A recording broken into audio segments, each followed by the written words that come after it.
Coba kalau kita kasih gambaran sedikit saja. Kenapa saya ngomong begini? Karena biar wanita tertutup dan merasakan mulia dengan itu. Nah, pernah lihat film-film kerajaan zaman dulu? Pernah lihat kerajaan zaman dulu? Itu wanitanya kan roknya aja berapa lapis itu? Roknya berapa lapis? Yang kayak ada kurungan ayam itu sampai luas itu. Nah, saking tertutupnya, keluarnya hanya waktu-waktu tertentu saja. Ya. Begitu naik kendaraan pun khusus tertutup semuanya. Jadi bukan saya ingin menyamakan, Islam lebih daripada itu. Ya, jadi kalau ada orang membuka aurat, ya, membuka aurat dan jangan ikut-ikutan, itu kelas rendahan. Ya, itu kelas rendahan, jangan ikut-ikutan. Ya. Tapi jangan juga udah rapi-rapi, begini udah cakep, begini tiktokan. Assalamualaikum. Sebelum videonya mulai, jangan lupa dukung channel Kajian Remaja Official dengan cara like, comment, dan subscribe ke channel ini ya. Terima kasih. Bismillahirrahmanirrahim. Assalamualaikum warahmatullahi wabarakatuh. Alhamdulillahilladzi hadana li hadza wa ma kunna linahtadiya laula an hadanallah.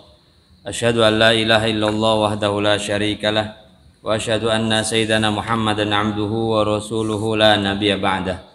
Allahumma shalli wa sallim wa barik ala habibina wa syafi'ina wa maulana Muhammadin wa ala alihi wa ashabihi wa mawala amma ba'du. Rabbi shrah li sadri wa yassir li amri wa hlul 'uqdatam min lisani yafqahu qawli.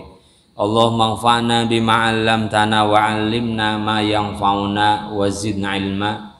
Subhanaka la ilma lana illa ma 'allamtana innaka antal alimul hakim. Shadaqallahul adzim. Ayyuhal ikhwah, teman-teman semua yang dirahmati Allah Subhanahu wa taala, muslimin, muslimat, mukminin, mukminat rahimakumullah. Kita senantiasa membuka ta'lim kita dengan bersyukur pada Allah Subhanahu wa taala atas limpahan nikmat karunia yang Allah berikan kepada kita.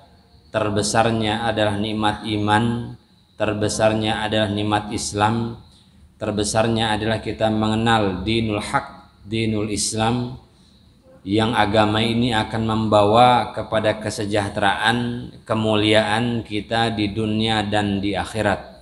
Selain itu bisa jadi membawa kesejahteraan tapi di dunia saja. Selain itu bisa jadi membawa ketenangan tetapi di dunia saja. Tetapi iman Islam akan membawa kejayaan, kemuliaan, kebahagiaan dunia dan akhirat. Mudah-mudahan Allah Subhanahu wa taala mengokohkan iman kita dan mengkayakan iman dengan amal-amal ibadah sehingga tumbuh subur amal-amal yang soleh, amal-amal yang baik yang akan membawa kita kepada kemuliaan tadi. Kalau kita sudah dilahirkan dari seorang muslim, dijadikan kita beriman kepada Allah, modal awal tauhid. Ibarat pohon itu adalah akarnya, kemudian cabang, kemudian dahannya adalah amal-amal soleh yang terus-terusan kita upayakan, yang terus-terusan kita usahakan. Setiap hari yang kita pikirkan adalah ibadah apa yang sudah kita lakukan hari ini, sehingga akar ini punya dahan yang kokoh, punya daun yang rindang, punya daun yang manis. Banyak orang mengatakan, Ustadz saya sudah beriman, Ustadz saya sudah Islam, kenapa belum ada ketenangan, kenapa belum ada kebahagiaan? Baru akarnya, belum cabangnya, belum daunnya, belum buahnya. Bagaimana memanfaat? Ya, maka akar yang kokoh, batang yang kuat, dahan yang banyak, daun yang rindang, buah yang banyak akan membuat kebahagiaan dalam hidup kita. Artinya kita ini kadang masih separuh-separuh. Agama dipakai ketika kita perlukan saja untuk kebutuhan dunia kita. Ketika tidak, kita tidak ambil agama ini. Maka berimanlah kepada Allah dan beribadahlah kepada Allah Subhanahu wa taala. Salawat serta salam senantiasa tercurah limpahkan kepada baginda yang mulia Nabi Muhammad sallallahu alaihi wasallam, kepada keluarga, para sahabat, para pengikutnya semua, uswah hasanah, qudwah hasanah, contoh suri tauladan yang sempurna yang Allah dijadikan di tengah-tengah manusia untuk membawa manusia keluar dari kedoliman diri, kedoliman nafsiyah, kesalahan-kesalahan pribadi, individual, kesalahan komunal, menjadi menuju kepada kebenaran. Aturannya sudah ada, yaitu Al-Quran. Ya, rule-nya sudah ada, aturan-aturannya Quran. Tapi kita ini kadang-kadang melakukan sesuatu gampang kalau ada contohnya. Ya, ngerjain tugas yang gampang ada contohnya. Lebih gampang lagi ada contekannya. Ya, ada contohnya, ada contekannya, itu gampang. Maka Allah jadikan Rasulullah nih pribadi yang sempurna secara jiwa, secara zat, secara akhlak, secara perilaku, contoh supaya sesuai dengan aturan Quran, supaya sesuai dengan maunya Allah Subhanahu wa taala. Allah memerintahkan salat, gimana salatnya? Apalagi kadang-kadang orang malas baca. Nih contohnya. Siapa contoh yang sempurna? Nabi Muhammad sallallahu alaihi wasallam. Gimana berakhlak? Gimana berperilaku? Ini contohnya Rasulullah. Maka kita harus mengenal Nabi Muhammad sallallahu alaihi wasallam. Udah ada contohnya, tapi contohnya nggak pernah kita lihat, nggak pernah kita pelajari. Ya susah juga kita beragama. Maka sering saya bilang, beragama yang paling mudah nyontek saja, yaitu nyontek Nabi Muhammad sallallahu alaihi wasallam. Dalam sholat pun kayak gitu. Shallu kama ra'aitumuni usolli, kata Nabi, sholatlah kalian sebagaimana kalian melihat aku sholat. Sahabat suruh sholat, ikutin aja kayak gini.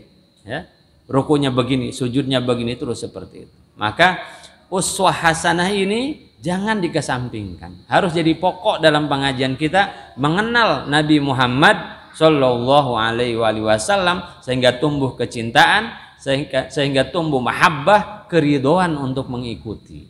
Ya. Teman-teman semua dirahmati Allah Subhanahu wa taala, sebagaimana biasa lazimnya kita setiap bertemu kita akan baca hadis tentang apa? Kisah-kisah sunnah, qasasun minas sunnah, kisah-kisah sunnah yang bersumber dari Nabi Muhammad sallallahu alaihi wasallam, yang saya ambil dari kitab Riyadhus Shalihin, dan banyak lagi sebetulnya di kitab-kitab yang lain. Bahkan dalam Al-Quran juga ada cerita Dzulqarnain, ada cerita Nabi Musa, ada cerita apalagi Qarun, ada cerita Firaun, ada cerita Nabi Khidir. Ya, asik sebetulnya. Dan inilah salah satu metode pengajaran Allah, metode pengajaran Nabi Muhammad sallallahu alaihi wasallam. Tetapi ceritanya Rasulullah, wa ma yantiqu anil hawa in huwa illa wahyu yuha. Rasul enggak ngomong kecuali itu wahyu dari Allah Subhanahu wa taala, yang ada pelajarannya, yang pasti kebenarannya. Kisah sunnah ini diceritakan, diriwayatkan oleh Abu Hurairah. Diceritakan oleh Abu Hurairah dari Nabi Muhammad sallallahu alaihi wasallam. Diceritakan oleh Abu Hurairah dari Nabi Muhammad sallallahu alaihi wasallam. Kisah ini menarik dan mungkin sudah banyak kita mendengar. Cuman ini saya mengkonfirmasi saja bahwa ini hadis. Bukan cerita hayali, ya, bukan cerita prosa, bahwa ini adalah hadis tentang seorang wanita pelacur yang masuk surga. Seorang wanita pelacur yang mendapatkan rahmat Allah subhanahu wa ta'ala. Sebabnya apa? Nah, itu yang perlu kita tahu. Sebabnya apa? Dan ini, kisah ini keluar dari lisan Nabi Muhammad sallallahu alaihi wasallam. Dari Abu Hurairah, anna Rasulullah sallallahu alaihi wasallam qala, sesungguhnya Nabi Muhammad sallallahu alaihi wasallam bersabda, bainama rajulun yamshi bi tariqin ishtadda alaihi al-'atash. Tatkala seorang laki-laki berjalan di satu jalan, ishtadda alaihi al-'atash, kemudian menimpa laki-laki ini sangat kehausan. Dalam satu riwayat yang jalan adalah laki-laki. Dalam riwayat yang lain diriwayatkan oleh Imam Bukhari, dalam riwayat yang lain yang diriwayatkan oleh Imam Bukhari adalah bukan laki-laki, yaitu seorang bagiyun min baghaya Bani Israel. Dalam riwayat yang lain, ini biasa dalam hadis ada beberapa versi. Versi yang pertama, pelakunya adalah seorang laki-laki. Dalam riwayat yang lain sahih juga diriwayatkan oleh Imam Bukhari, yang berjalan ini adalah seorang wanita baghiyun min baghaya Bani Israel.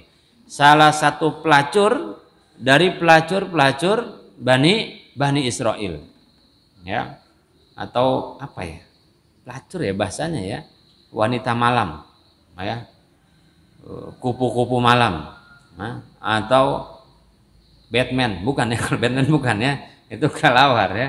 Ini begitu ya. Jadi pelacurannya sudah ada sejak jam dulu. Apalagi sebelum Islam disampaikan oleh baginda yang mulia Nabi Muhammad SAW. Jahiliyah benar, dulu tuh jahiliyah benar. Bahkan wanita yang paling mulia saat itu adalah wanita yang paling tinggi di pasar prostitusi. Ya.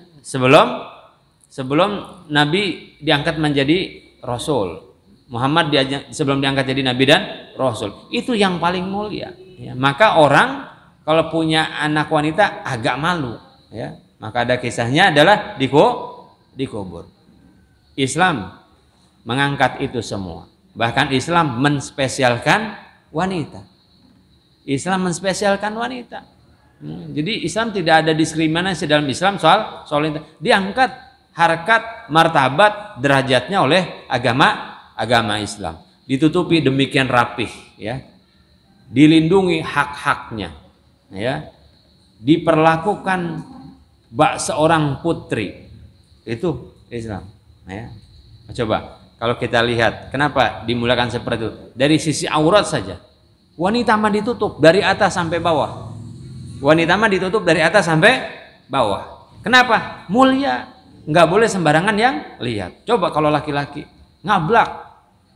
Laki-laki mah auratnya cuma dari perut sampai pusar. Jadi aslinya kalau antum larian pakai celana dari perut sampai pusar nggak apa-apa. Apa-apa lari-larian gitu ya. Cuman siap-siap aja diangkut kan gitu. Ya. Terlepas dari budaya aurat laki-laki itu kenapa? Laki-laki mah disuruh kerja. Ya.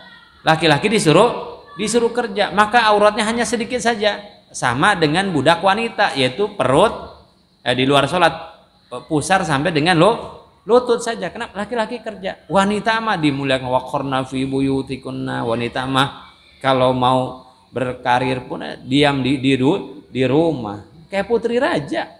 Wanita muslimah itu seperti putri raja, kipas-kipas saja di rumah kan gitu ya, tugasnya itu saja. Ya, maka dimuliakan. Menjadi muslimah yang sebenarnya mulia, ditutupi rapi.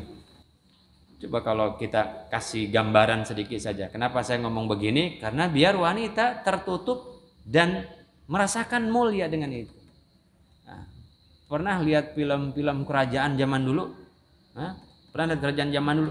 Itu wanitanya kan roknya aja berapa lapis itu? Roknya berapa lapis? Yang kayak ada kurungan ayam itu sampai luas itu. Nah, saking tertutupnya, keluarnya hanya waktu-waktu tertentu saja. Ya. Begitu naik kendaraan pun khusus tertutup semuanya. Jadi bukan saya ingin menyamakan, Islam lebih daripada itu. Ya, jadi kalau ada orang membuka aurat, ya, membuka aurat dan jangan ikut-ikutan, itu kelas rendahan. Ya, itu kelas rendahan, jangan ikut-ikutan. Ya. Tapi jangan juga udah rapi-rapi, begini udah cakep, begini tiktokan. Enggak usah. Ustaz, di shootnya dari belakang doang, sarwa bae. Ya, enggak boleh, ya, tidak boleh. Tertutup wanita tuh. Hanya dikeluarkan di waktu-waktu tertentu saja. Wah, gitu ya. Nah, kembali kita ke hadis. Jadi wanita tertutup harus merasa bangga karena dilindungi. Pernah lihat perhiasan? Makin mahal, tutupnya makin berlapis-lapis. Ya. Itu perhiasan diamond itu sudah di tempatnya, kemudian ditaruh di kotaknya, sudah di kotak pun ditaruh di brankas, brankas pun dikunci, sudah dikunci di ruangan yang steril. Kenapa? Mahal. Coba batu koral, ngablek di mana-mana ada, di mana-mana ada. Maka wanita makin, kenapa ditutupi dalam Islam? Karena berharganya seorang wanita. Nah, jadi satu riwayat mengatakan yang jalan ini laki-laki, sebagian lagi mengatakan wanita pelacur. Kemudian ketika berjalan-jalan ini, katakanlah biar tambah seru, saya ambil hadis yang ditulis Imam Bukhari. Si pelacur ini berjalan-jalan kemudian kehausan. Ya. Mungkin pulang kesiangan. Pulang kesiangan. Jalan kemana? Pelacur apa dosa yang nggak dilakuin?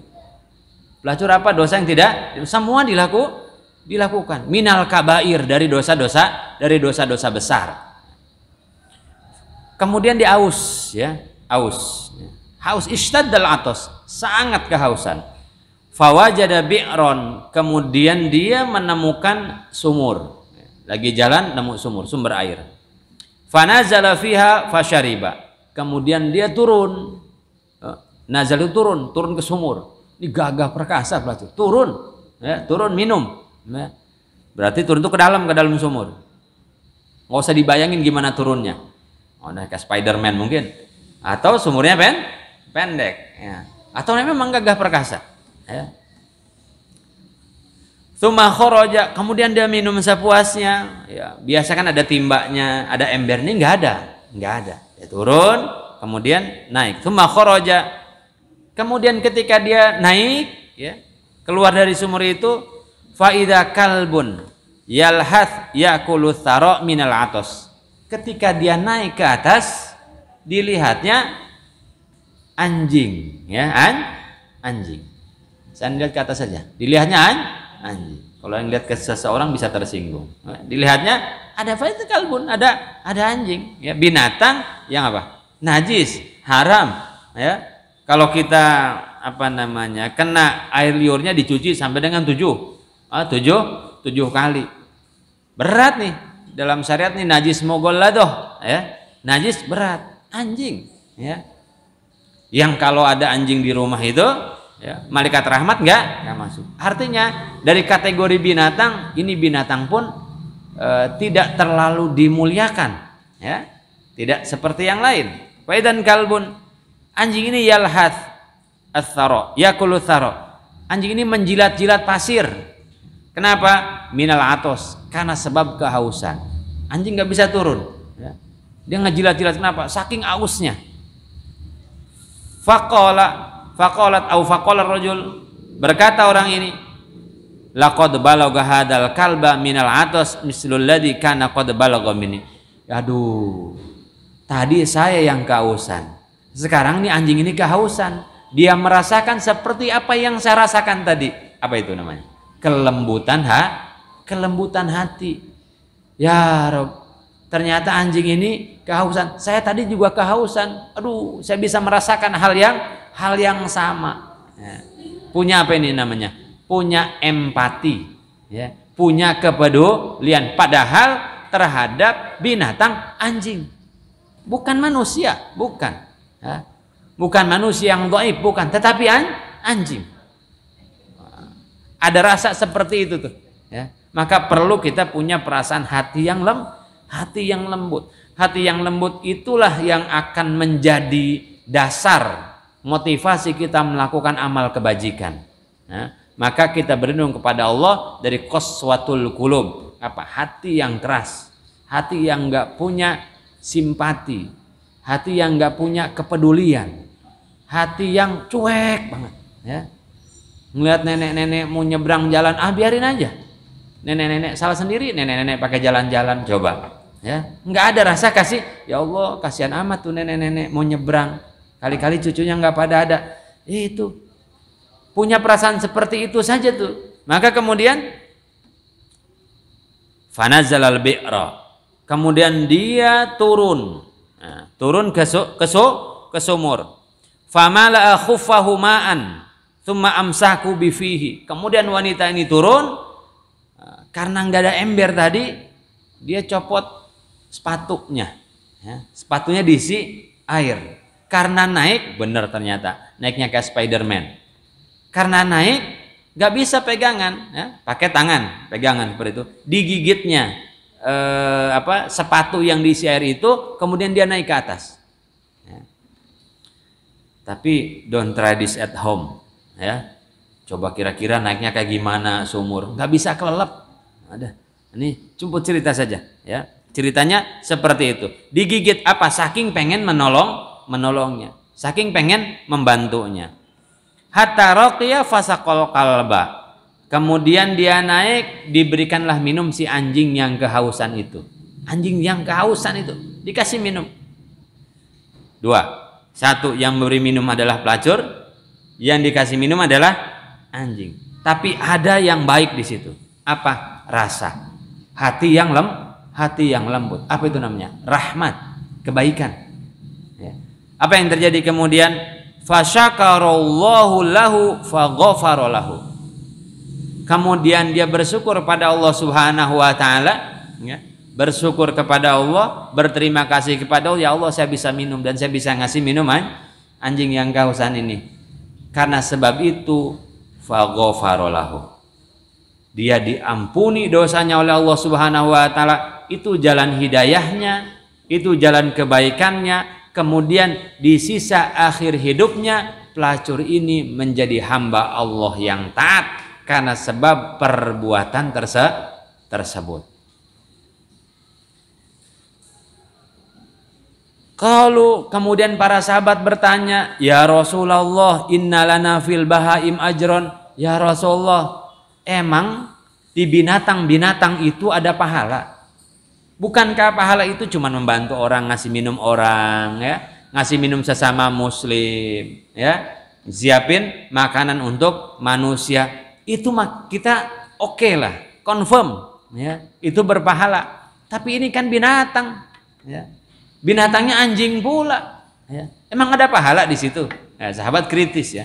Jadi kalau belajar kudu kritis. Ya. Ada yang belajar diem dari awal sampai diem, pas pulang ngerti nggak? Enggak. Ya. Ya, tapi mending dapat berkah duduk di majelis baca ilmu. Boleh kritis. Ya. Makanya ngaji sama saya boleh tanya, apa saja tanya. Kalau saya bisa jawab, saya jawab. Kalau enggak saya PR-kan. Nah, cuman kemarin jawabannya agak buru-buru, maka sekarang saya nggak mau lagi buru-buru jawabnya.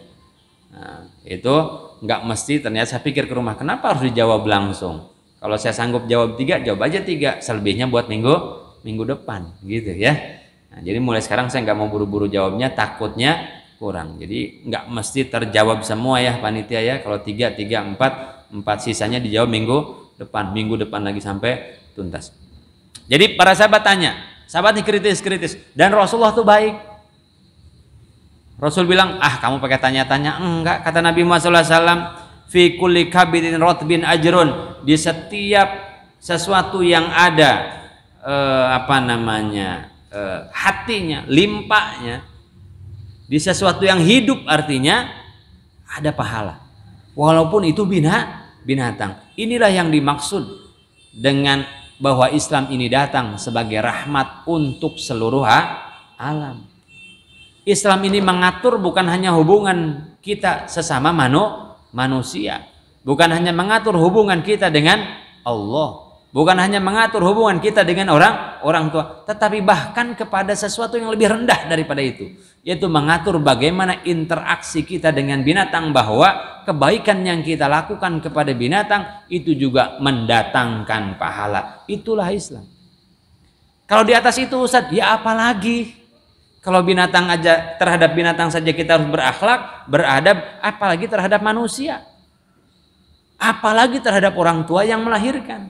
Apalagi terhadap guru yang mengajarkan, apalagi terhadap orang yang berjasa kepada kita, kepada binatang yang nggak sempat kenalan juga namanya siapa nggak tahu.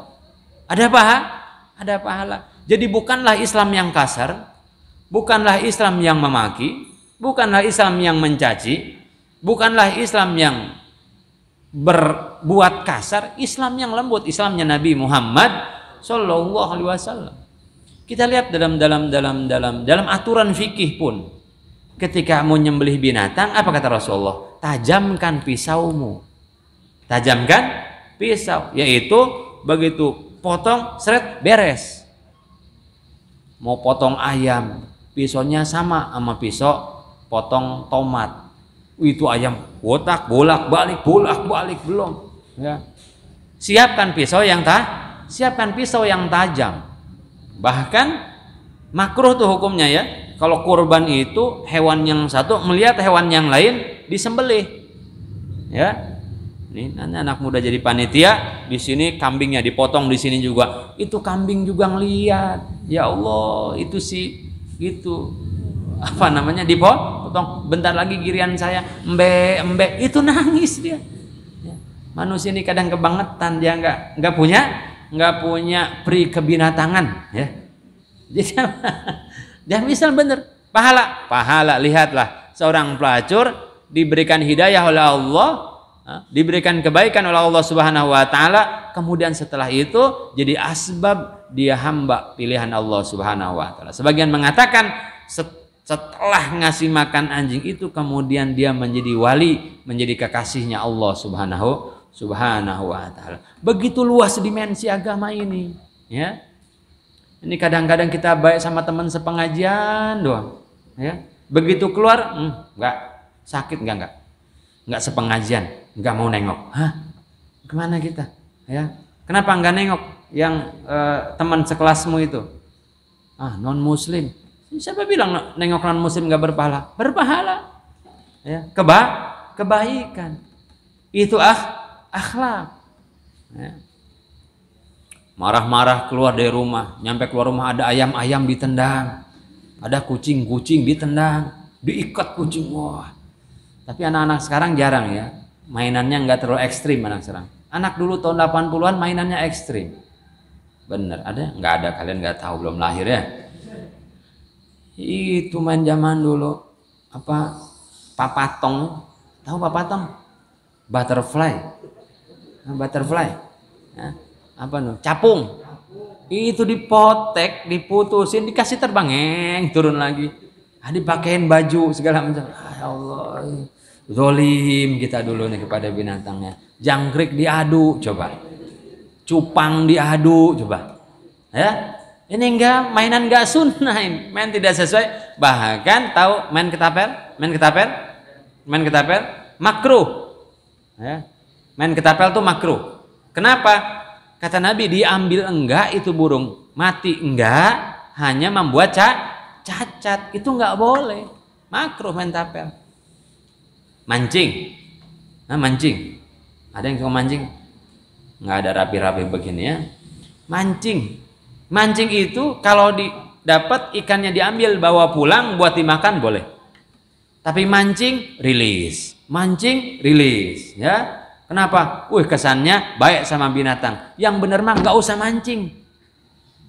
Lah, ente nggak ngebayangin ikan itu ada bekas pancing di sini, ada bekas pancing di sini, luka-luka. Kemudian dibiarkan hidup dalam keadaan seperti itu. Ini nggak sunnah, ya, nggak sesuai syariat agama. Jadi benar menurut akal kita. Tapi ikan itu nangis, ya Allah, dimakan enggak? Kalau dimakan dia senang.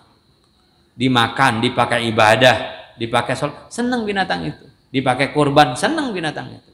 Nah, sampai ke sana. Satu itu. Yang kedua, pelajarnya adalah agama ini, kita semua beragama ini harus ada kasih sayang dalam diri kita.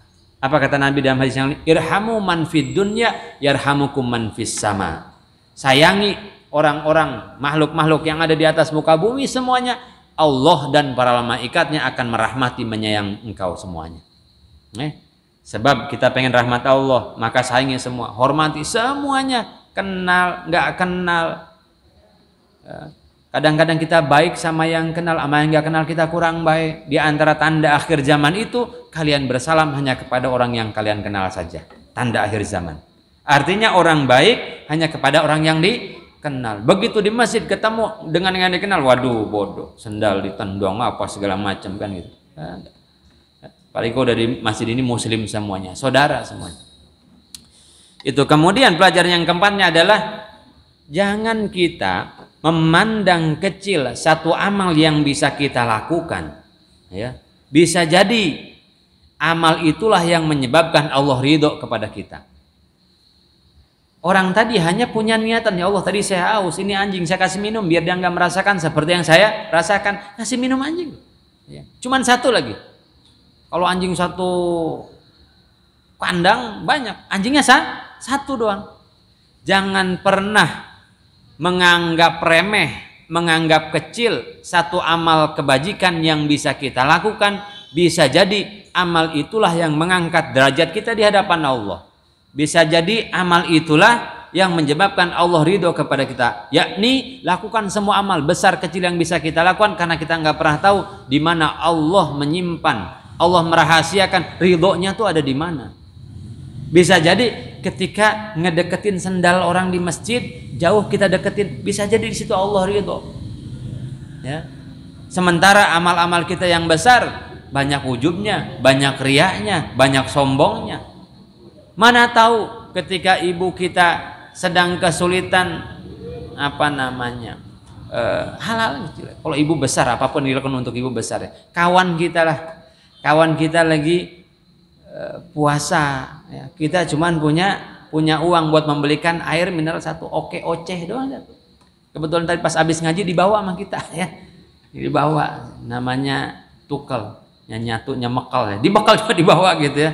Dibawa ada di tas. Ya Allah, kamu puasa ya? Nih buat buka.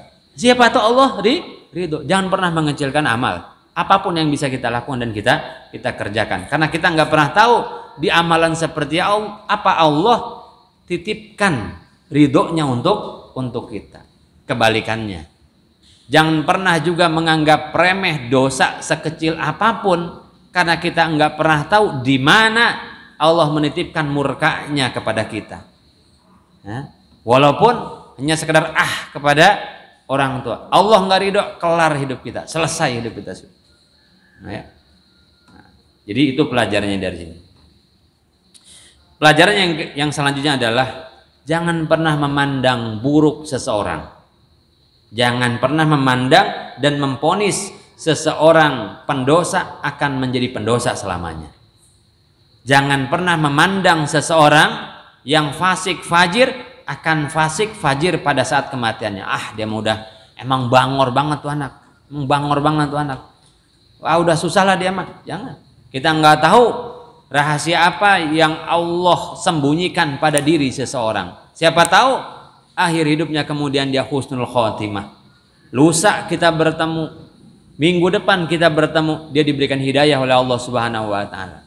Dan kalau sudah seperti itu, buang jauh-jauh masa lalunya.